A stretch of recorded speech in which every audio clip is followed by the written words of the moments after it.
जैसे अपनी जिंदगी के बारे में सोचिए। जब मैं कह रहा हूं अपनी, इसका मतलब मैं अपनी भी शामिल कर रहा हूं। मैं ये नहीं कहना चाह रहा कि मैं 30 मार्क खाऊं और आप 20 मार्क खाएं, बराबर ही हम सब लोग हैं, ठीक है। हम सबके जीवन का सामान्य तरीका क्या है कि हम सबके कुछ लोग दोस्त हैं, कुछ दुश्मन हैं। और दोस्त और दुश्मन स्थायी नहीं है। जो आज दोस्त है कल को दुश्मन हो सकता है, और जो परसों दुश्मन था आज पक्का दोस्त भी हो सकता है। और ऐसा जीवन में होता रहता है कि 4 दिन आप जिसके साथ इतने अच्छे दोस्त थे, उसके बिना खाना नहीं खाते थे, आज अगर मिल जाए उसे खाने में जहर मिला दें आप, क्योंकि ऐसा संबंध बिगड़ चुका आपका उसके साथ, और पहले खराब था, अब दोस्ती हो गई किसी से, ये भी होता ही है। तो हम सब क्या करते हैं, जीवन जी रहे हैं। बहुत सारे लोग जीवन जी रहे हैं। कुछ के साथ हमारा मन मेल खाता है, कुछ के साथ नहीं खाता है, और बाकी हमारे लिए नॉन एग्जिस्टेंट है, उनसे हमें फर्क ही नहीं पड़ता। कोई है तो है, हमें क्या फर्क पड़ेगा। तो कुछ के साथ अच्छे भाव, कुछ के साथ बुरे भाव, इसी तरह चलते रहते हैं। इसी को जीना कहते हैं। और जिस ज्ञान नहीं चल रहा है, सुनो पूरी बात को, मुझे लगा कोई बोला सही बात है ना।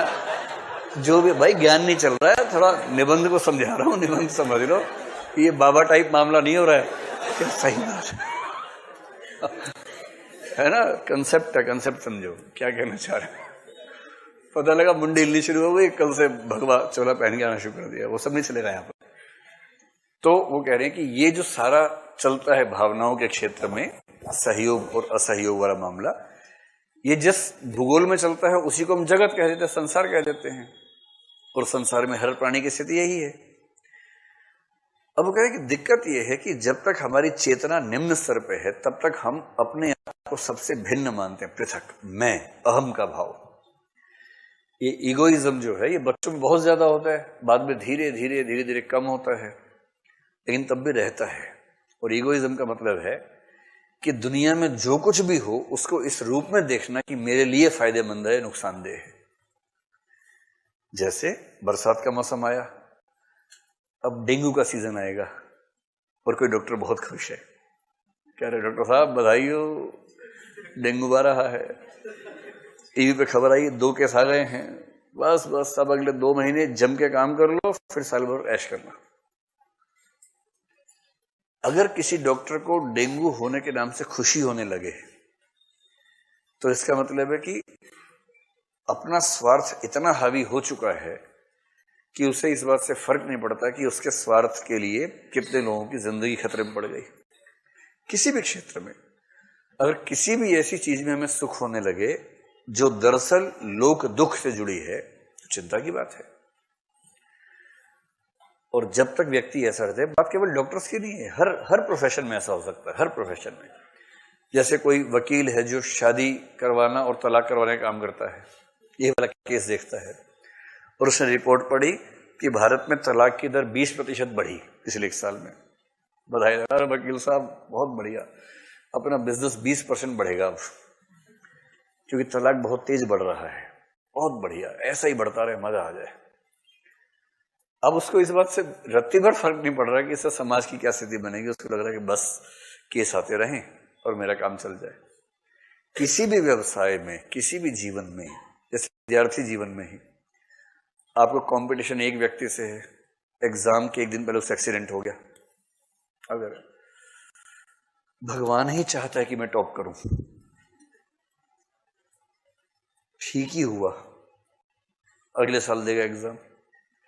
अगर मन में ऐसे भाव आने लग जाते हैं, या जिससे आपको कंपटीशन है उसकी मौत होगी, बाई चांस मौत हो गई, और आपके मन में अगर खुशी का भाव आ गया इस बात को लेकर, 1 सेकंड के लिए भी अगर आ गया, तो शुक्ल जी उसी और संकेत कर रहे हैं कि इस संघर्ष में हम लोग खुद को दुनिया से अलग समझते हैं, एकदम पृथक अनुभूति कि मैं हूं। और इस पूरी दुनिया की हर घटना की व्याख्या मैं इस हिसाब से करूंगा कि मेरे फायदे में है या मेरे नुकसान में है। ये जो है ये क्षुद्र स्थिति है, बद्धावस्था है, बंधन की अवस्था है। लेकिन जब व्यक्ति इन चीजों से मुक्त हो जाता है, मैं के भाव से मुक्त होकर यह महसूस करने लगता है कि इस संपूर्ण जगत के अनंत हिस्सों में एक हिस्सा मैं भी हूं, कोई पृथक सत्ता नहीं है, संसार के एक अंश के रूप में मैं हूं। तब उसके मन में ये स्वार्थ भावना खत्म होने लगती है और अपने स्वार्थ से इस तरह की मुक्ति, इसको बोलते हैं मुक्तावस्था, मुक्त हो जाना। तो मुक्ति दरअसल किस चीज से मुक्ति है? अपने स्वार्थ से, अपने संकुचित क्षुद्र हितों से मुक्ति है, उसको बोलते हैं मुक्तावस्था। आत्मा की मुक्तावस्था को कहते हैं मोक्ष। जैसे आत्मा मुक्त होती है, शंकराचार्य को ध्यान रखिए, वैसे हृदय भी मुक्त होता है।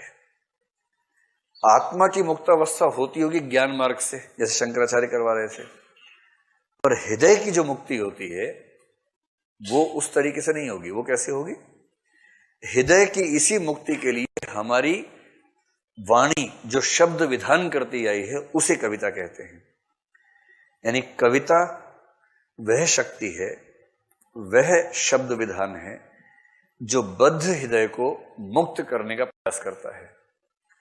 और चूंकि इससे हमारा हृदय मुक्त होता है, इसका मतलब मुक्ति तक पहुंचने का मार्ग ये भी है। और इसलिए हम कविता को भाव योग कहते हैं और ज्ञान योग और कर्म योग के समकक्ष मानते हैं। ज्ञान योग से क्या होता था? आत्मा मुक्त हो जाती थी। कर्म योग से भी लोग मानते हैं कि इससे हमारी चेतना मुक्त हो जाती है, मोक्ष मिलता है।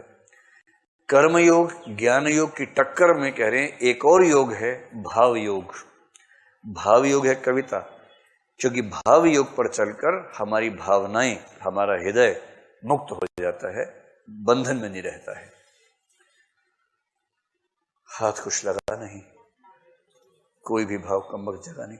आप चारों इस भाव से बैठे कि जैसे सन्नाटा पसर गया है, एकदम बड़ा खौफनाक हादसा कोई हो गया हो जीवन में, जैसे बुझा रहा है कि नहीं बुझा रहा है? बुझा रहा है।